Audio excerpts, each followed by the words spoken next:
E aí, tudo bem com você? Eu decidi iniciar um novo projeto. Faz muito tempo que eu tinha esse desejo de botar esse projeto em prática.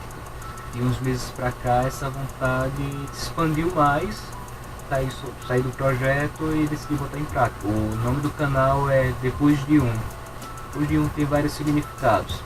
Principalmente para mim, eu faço tratamento para ansiedade. Também decidi fazer esse canal como uma forma de terapia.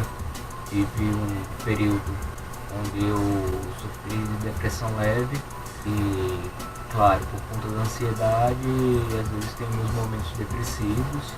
Acredito que conhecimento é a melhor chave para que você domine qualquer coisa no mundo, qualquer coisa na tua vida.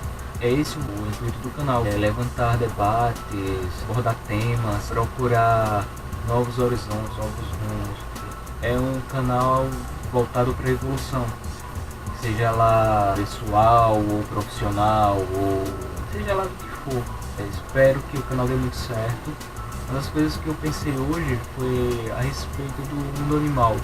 Você observa que todos os animais, eles se organizam, eles têm um meio de se organizar. Existe o predador, existe a presa, mas tudo funciona muito bem. O animal só caça quando ele está com fome ou quando ele precisa se proteger. Ele acaba interferindo no meio, mas a situação ele tanto vai ser presa como predador. Aí você olha para a humanidade hoje e você percebe que está tudo bagunçado, velho. As pessoas se mantêm de aparências, as pessoas se mantêm de novos vícios gerados, novas novidades, novos conceitos e no final das contas as pessoas acabam só pensando em si, né? Tá alimentando o próprio ego, alimentando aquela coisa que grita lá dentro mais do que tudo no mundo. Seja lá o seu sofrimento, seja lá a tua alegria, seja lá a tua vaidade, tua ganância, ou sei lá, também coisas boas, tua felicidade, teu objetivo realizado, enfim. Mas as pessoas passam a pensar muito negativamente. Eu tenho convivido muito com isso. Sempre existe um comentário pejorativo, sempre existe algo que, sei lá, mostra um desdém com alguém ou com alguma situação, seja por opinião, seja por orientação sexual ou definição sexual, seja lá qual termo técnico se use. Isso tudo acaba por intolerância. Isso tudo acaba fazendo com que as pessoas acabem se afastando umas das outras naturalmente. E de qualquer forma você também acaba influenciando o meio, porque a partir do momento que você expõe sua ideia, você está fazendo aquela pessoa pensar na tua ideia, ela pode mudar o ponto de vista dela ou não, ou seja, você está interferindo diretamente. A partir do momento que você chega e faz um comentário negativo a respeito de alguém, ou de algo, ou de alguma situação, ou pensa negativamente, ou pensa com um pensamento muito pessimista, você acaba alimentando um sentimento negativo. Eu costumo dizer energia. Você vai fazendo com que aquela energia seja gerada. Aliás, a energia ela se gera naturalmente. Se gera a partir do que tu come, se gera a partir do que tu faz, de como você se desenvolve como pessoa. No final das contas, as pessoas acabam esquecendo que a mesma energia que elas poderiam gastar para fazer algo positivo, para fazer um comentário positivo, para enaltecer alguém, ou de repente para ajudar o próximo, as pessoas acabam perdendo muito tempo procurando falar mal das outras, ou procurando falar no time alheio, ou do vizinho que é assim, que é assado, que faz barulho, enfim, o pai é o patrão chato, o professor que não se adequa aos alunos, enfim, inúmeras situações. As pessoas acabam sendo totalmente intolerantes e só percebo que no final das contas quem acaba se prejudicando são elas mesmas, porque se você faz coletivo, se você é parte da coletividade e você está desempenhando sua função no meio social qual você vive, por que não, velho? Por que não deixar de perder tempo com coisas tão fúteis, tão banais, às vezes, e não passa a praticar o bem, não passa a praticar ajudar o próximo, por que não ajudar também dentro de casa? E assim, eu falo isso, mas tem coisas que eu estou procurando evoluir em mim, e essas coisas não acontecem do dia para noite, a gente tem que praticar. A gente tem que colocar, como eu disse, eu estava numa situação péssima. O pensamento negativo era a coisa que mais passava dentro da minha cabeça. Hoje ainda passa, claro, é natural, né? Estou no processo, estou em tratamento. Velho, eu percebi que a partir do momento que eu sempre me coloco em uma situação de desconforto para mim, eu sempre procuro entender o que está acontecendo, o porquê que aquela pessoa está daquele jeito. E, além do mais, estou procurando também não procurar me influenciar por aquele momento negativo. Porque aí, no final das contas, eu vou estar absorvendo a energia negativa, eu vou estar criando um mau conceito, eu vou estar gerando, sabe? E no final das contas, tudo isso é a alimentação do próprio ego, velho. É tipo, o teu limite. No final das contas, é o teu limite. E a partir dali, você deixa de assumir uma forma de agir coletivamente e acaba criando um estereótipo, que acaba criando uma situação que de repentemente nem existe, e que a pessoa que te chateou, na verdade, estava querendo fazer o bem para você, estava pensando em algo para a tua evolução, que ele estava querendo te ajudar, e você, no final das contas, não percebeu, não deixou aquela energia positiva chegar até você. Aí é onde está. A gente pode se deixar influenciar pelo meio? Pode. Aliás, deve, no final das contas. Mas em prol de coisas que façam você ser melhor a cada dia e façam você aproveitar a vida. Ver que a vida também não é só sofrimento. O sistema pode com a gente, velho, é o tempo todo. A gente vê o tempo inteiro morte na televisão, é notícia ruim no WhatsApp, é foto de acidente, vídeo de acidente no WhatsApp chegando pra você. Aí você abre o Facebook, é onda de violência. Aí você vai para certos canais do YouTube, blog de fofoca. Eu acho que cada um deve fazer o que quer, o que acha que deve ser certo. Tem uma opinião a respeito, mas respeito também a questão da pessoa ter o direito de se expressar do jeito, ou fazer o que quer. Mas no final das contas eu acredito que acaba prejudicando a visão das pessoas. Então, pra mim não vale a pena. Mas, de qualquer forma, respeito. A partir do momento que eu passei a respeitar, aliás, primeiro entender as situações, tentar entender as pessoas para saber então o motivo delas agirem comigo do modo que agiam. Isso faz uma diferença do caralho. Eu tenho ficado muito menos irritado, tenho ficado muito menos impaciente, eu tenho passado o dia mais tranquilo, inclusive a minha qualidade de sono melhorou um pouco, nem sempre eu durmo bem, mas teve um período em que eu tinha vários pesadelos. Então, no final das contas, eu estou numa situação onde não acontece pesadelos todos os dias, já houve uma evolução. E não somente na questão do sono, porque eu tenho mais energia, eu tenho mais disposição para fazer as coisas do que antes. Antes eu ficava somente na cama, né? Enfim, o que eu queria dizer é que quando você gera uma energia positiva, você transmite ela para outra pessoa, seja num gesto, seja num sorriso, seja num bom dia, seja num aperto de mão, ou num abraço, ou num beijo. Você acaba levando a energia que você queria causar para aquela pessoa. Você acaba fazendo com que a pessoa seja um pouquinho mais feliz naquele dia. Isso aqui é meio improvável, mas imagina se no mundo todo mundo agisse assim.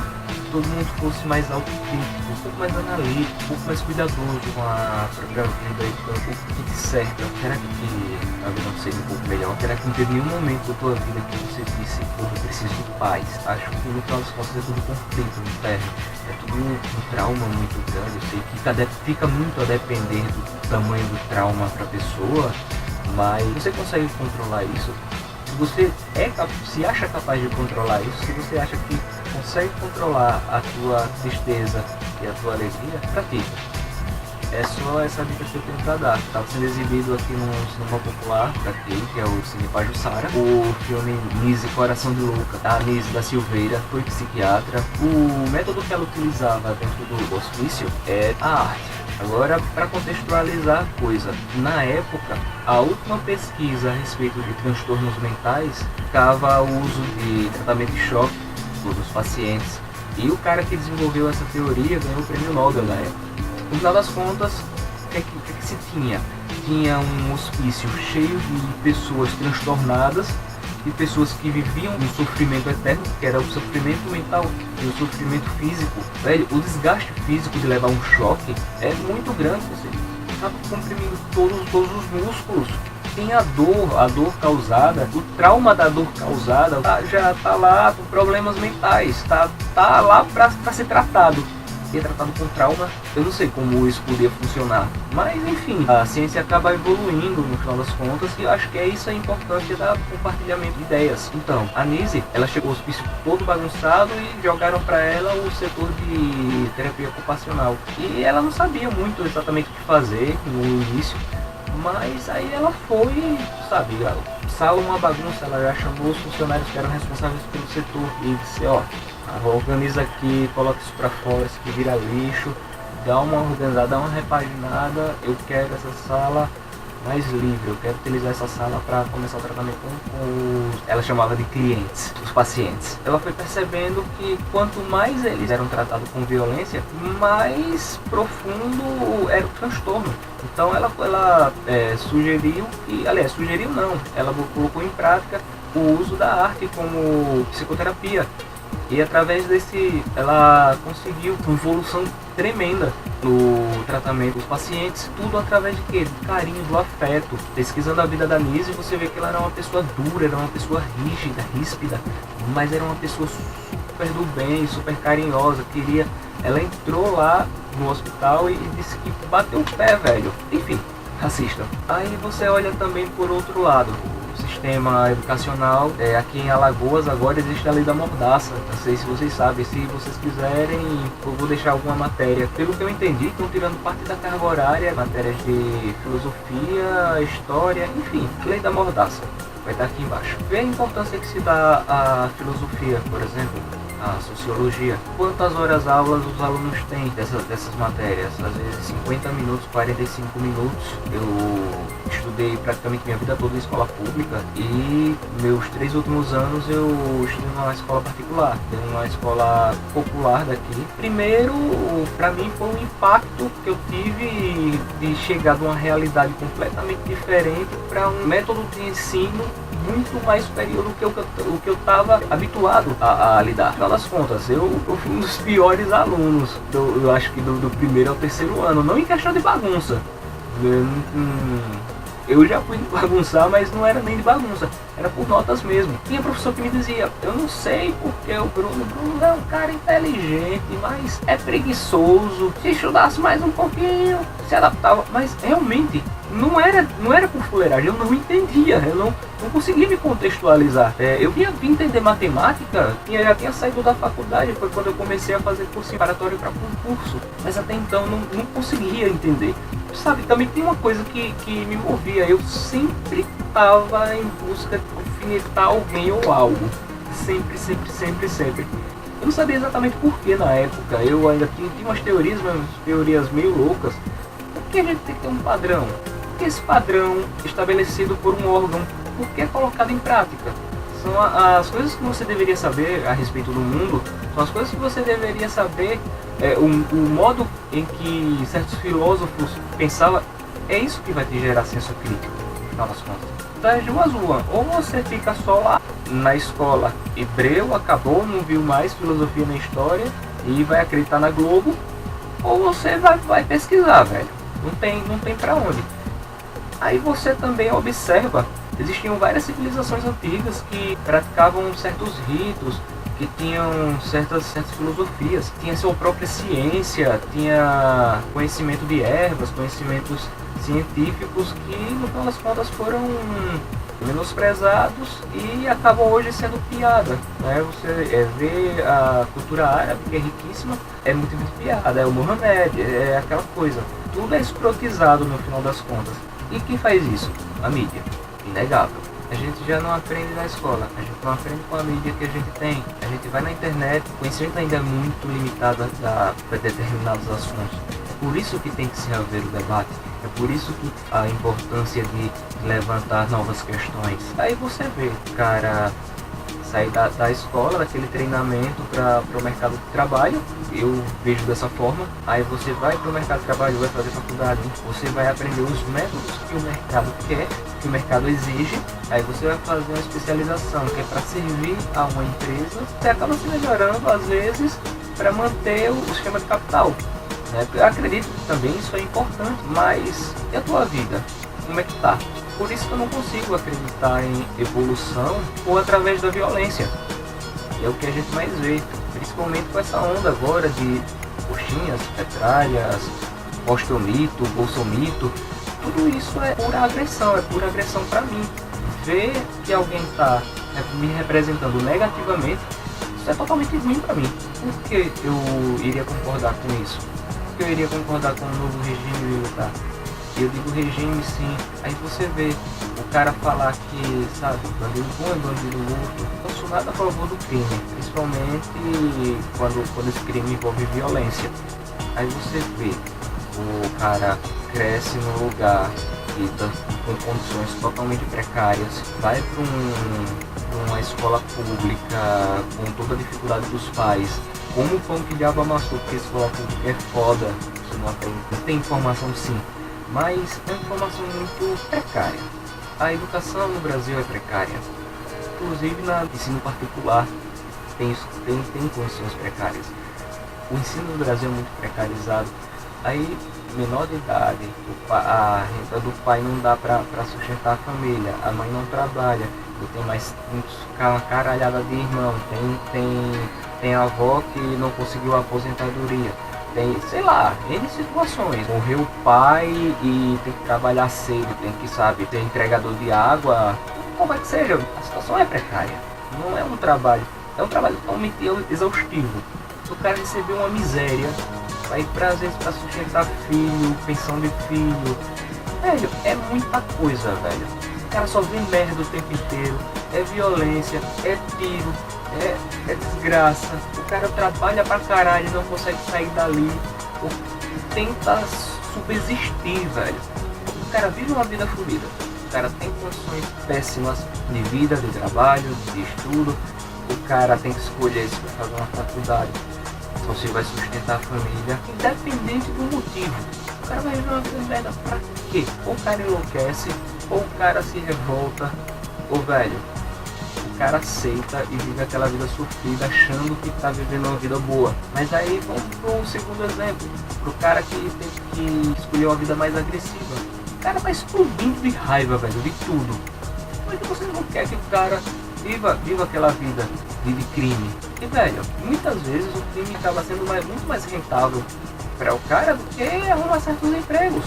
O cara vai escolher receber 700, 800 pau por mês para trabalhar pra caralho, pra ser escorraçado no trabalho, ou ele vai escolher algo que pode trazer 2, 3 mil reais para ele por uma noite. É muito tentador. Eu não estou dizendo que justifique que porque assim o cara tá isento. Não, o cara, acho que todo mundo é responsável pelo si, pelo coletivo. Se o cara fez algo de errado, ele tem que ser tratado. Porque um cara que tá numa situação dessa, que tá escolhendo o lado errado, ele tá escolhendo por algum motivo. Todo mundo foi criança um dia. A coisa da infância, por mais que a vida seja sofrida, por mais que o cara tenha problemas, a infância ainda assim é um momento mágico na vida da gente. Por mais situações ruins que você passa na infância, prevalece sempre aquela coisa do sonho, prevalece aquela coisa da fantasia. Tudo é muito inocente. Isso vai se corrompendo com o meio. Você não vai aprender a mentir sozinho, você vai aprender a mentir se você vê alguém mentindo, perceber que alguém está mentindo. A criança não vai falar o palavrão se ele não ouvir um adulto falando palavrão. A criança não vai roubar se ela não souber que existe roubo, ou se ela não vê. Aquele ser vai se corrompendo, sofrendo influência do meio, vai formando caráter. Não tem como julgar o caráter de uma pessoa a partir dos atos dela. Mesmo os atos falam pela necessidade de precisar de ajuda, sabe? Aquele instinto primário de porra, alguém preste atenção em mim, eu tô sofrendo e ninguém percebe. E o que é que o Estado faz? Isso aí eu vou deixar para que cada um tenha a sua própria opinião. Eu não consigo entender as coisas do jeito que estão. É possível que no Brasil se mate tanto, se morra tanto. Só se fala em violência, só se fala em crime, só se fala em tortura. Agora é história de regime militar. A vida se resume só a violência, só a coisas negativas, só o trabalho ruim, só o não fazer aquilo que é do teu agrado, porque você tem que viver uma vida sofrida. Acho que tudo isso deve ser questionado. Espero muito mesmo, mas muito que esse vídeo acabe se espalhando. Não estou nem falando da questão de likes, se puder, humildemente eu peço, por favor, ajuda. Se puder compartilhar também, humildemente, eu vou agradecer. Se você puder pelo menos desenvolver essa ideia, procurar a própria evolução, você pode fazer isso. Se você quiser, claro, pode espalhar a mensagem. Eu acredito que o mundo pode ser um pouco melhor se a gente fizer a nossa parte. Muito obrigado a todas as pessoas que me deram forças para que eu iniciasse esse projeto.